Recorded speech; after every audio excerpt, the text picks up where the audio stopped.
Hello and welcome back. Mechanics today, equilibrium of rigid bodies. Unfortunately, I don't think you'll be able to read the question. That is in one of my books and it's in one of my papers. It's actually a rod hinged against the wall. It's got an additional weight at the end of it and is supported by some kind of string at a higher point on the wall. So I'm going to have to read the question slowly and do the diagram and do obviously the workings to come up with the required answers. Okay, let's read the question, and this is what it says. The figure above shows a uniform rod, A.B. of length 3 meters and of mass 20 kilograms. Okay, I'm going to start with the diagram. The diagram should be large. I have mentioned this before in mechanics. A decent diagram should be approximately half an A4 page. I have to apologize, mine is not going to be that great. I really need full equipment like rulers and all the rest to actually do it properly. So it's going to be a little bit wobbly, but I hope it does serve the purpose to actually follow the question. So that's the wall. And this is the rod AB. So this is now my A here. And this is the B. It's uniform. What does that actually mean? It means that the weight is acting at the center. So I'm going to mark the weight immediately.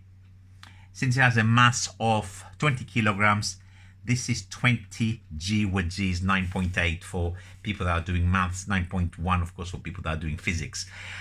It's an approximation, of course, the gravitational acceleration. It also has a length of 3 meters. I have registered the length in my head, but I'm not recording lengths for this type of problems. Anything that has moments, I tend to do at the very end. Pardon me. A particle of mass 10 kilograms is suspended from the end B of the rod. In the picture here, I don't know if you can actually see it, is shown as some kind of string supporting an extra weight at the end. Please do not draw the string. It hardly matters if it was a stone that was placed at rest and it's just here. It hardly matters whether this 10 kilograms is hanging vertically down somewhere there. As far as we are concerned, there is a force of magnitude 10 G at the end of the rod. So there's no need to mark there any tensions or anything silly or draw additional strings. It will only complicate the picture. So this is now so far, and that's 1.5 and that's 1.5. The rod is kept in a horizontal position by a light inextensible string BC. So this is here, B to C. Let's draw this with the blue pen. So the rod is in black. Hope it joins. Oh my god, it's terrible, but okay, we get the idea. Sorry about that. So this is like a string. So this is BC, and what does it say? Well, C lies on the same wall vertically above A. All good. The plane ABC is perpendicular to the wall, and the angle AB C is 30 degrees. So it's actually telling us that this angle is 30 degrees.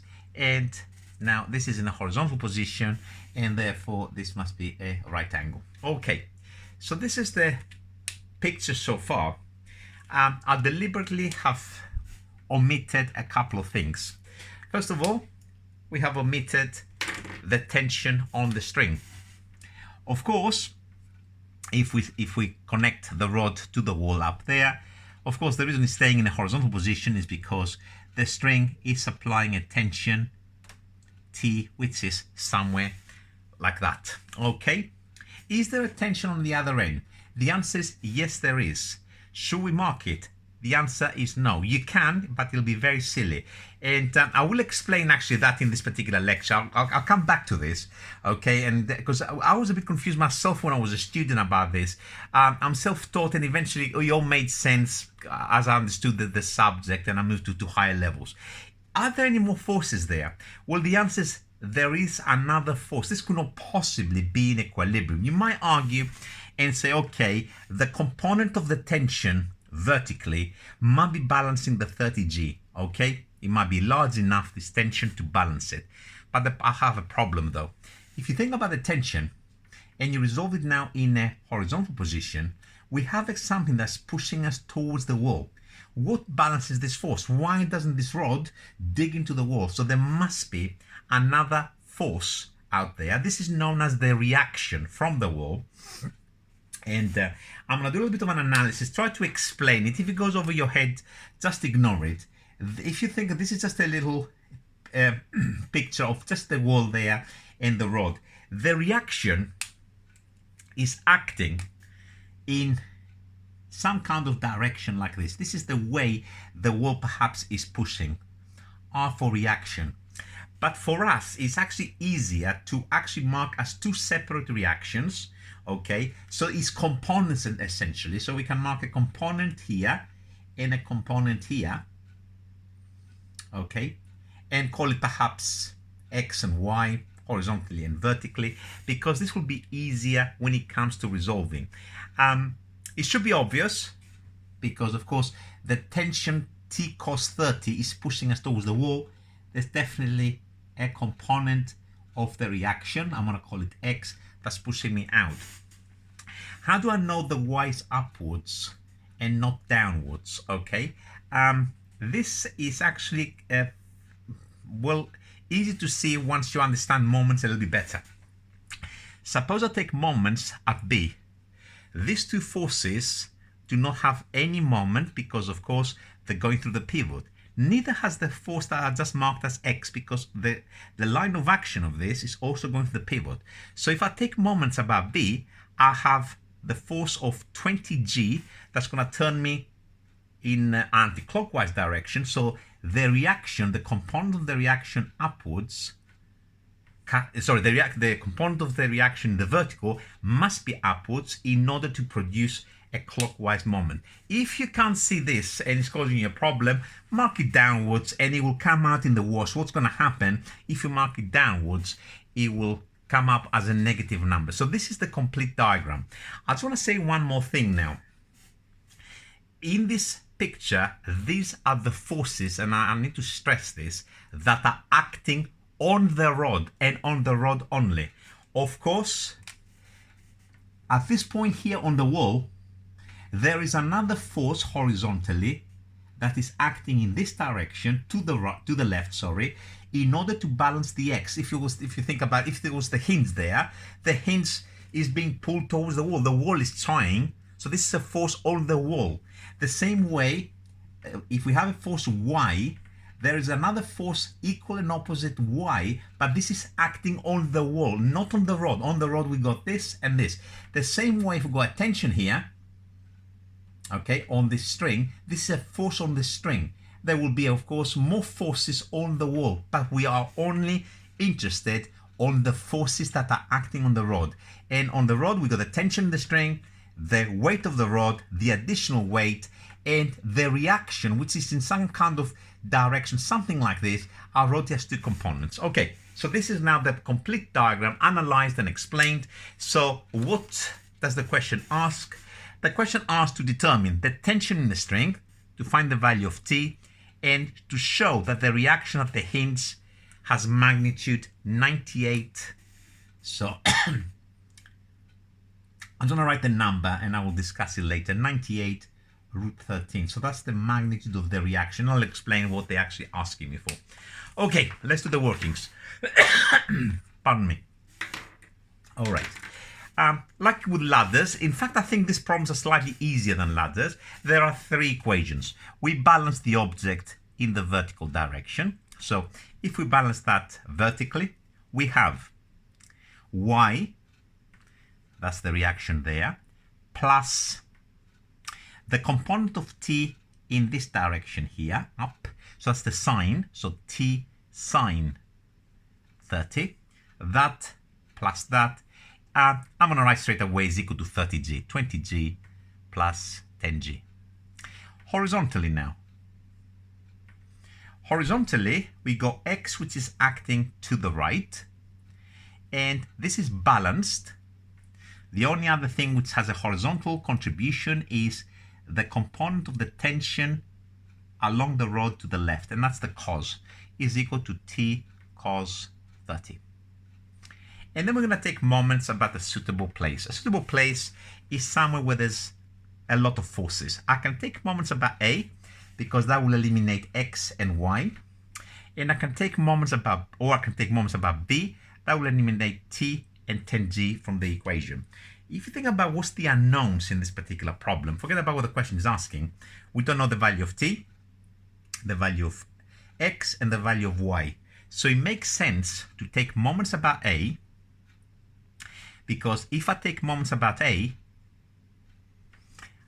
I will get rid of X and Y, which they are known, and I will have a single equation that will contain my T, and I'll be able to actually find the value of T straight away from this equation.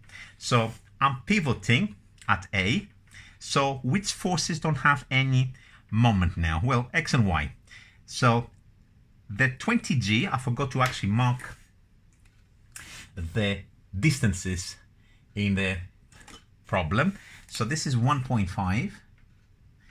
And that's 1.5. Remember, the question was saying, I just want to double check. Yes, it is 3 meters. And the distances, we only need them for when we're taking moments. They take no other part in this type of problems, really. So we got 20G turning us in a clockwise direction times 1.5 plus the 10G, which is also at right angles, times the distance of 3. So let's write those two first of all. These two work together, and they want to turn the road downwards. So 20G times 1.5, that's this one, plus 10G times 3. That must be balanced. What's keeping it there is the component of the tension, which is there somewhere, okay? And this is times 3 again. So which component, that bit here, is the T sine 30. Times 3. Okay, this will find us straight away the tension. In fact, that is the part A of the question. It says determine the tension in the string. So 1.5 times 20 is, so I can take this equation, just get my T very, very quickly.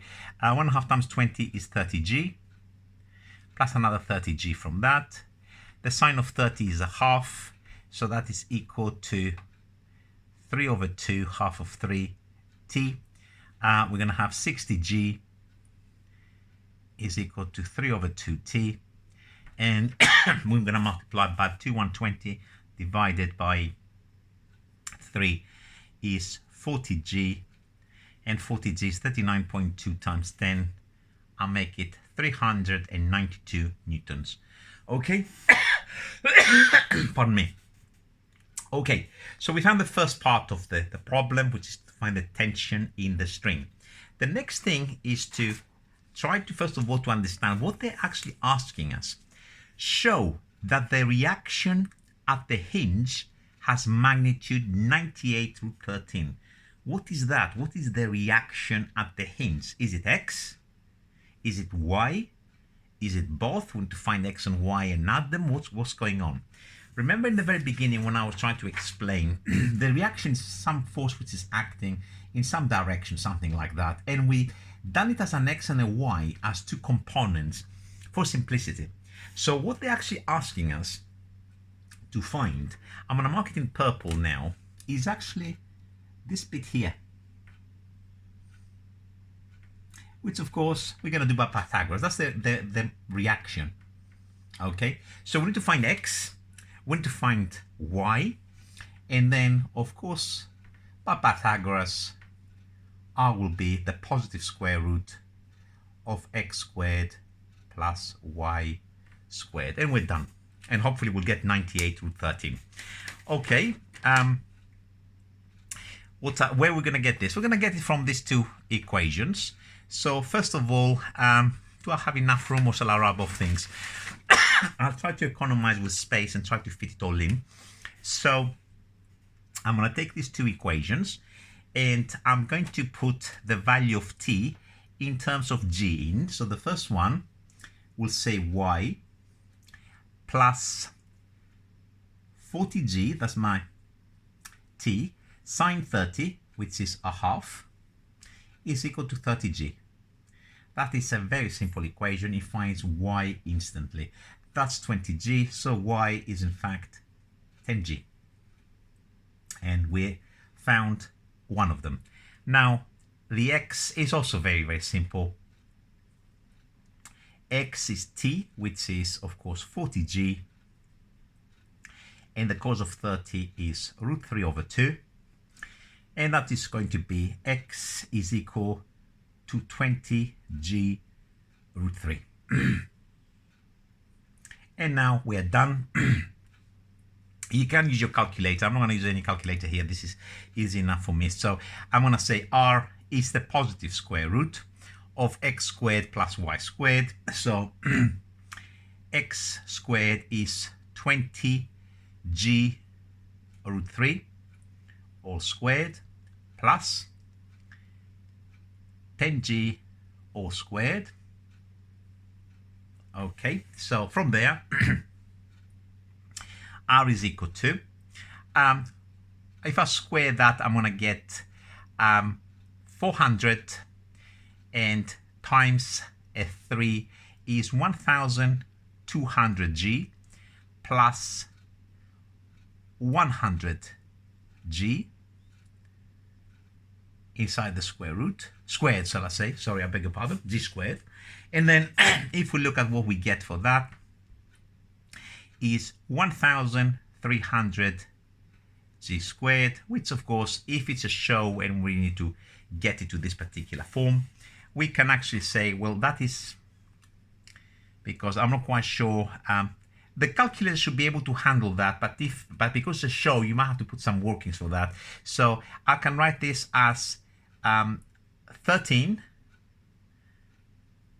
times 100 g squared, and then using the rules of surds, I can say, okay, that's square root of 13 times the square root of 100g squared.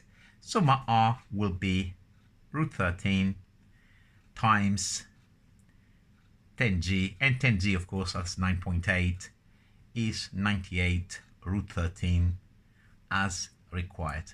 And this is the end of the question. I hope it made sense and you follow what I've just done.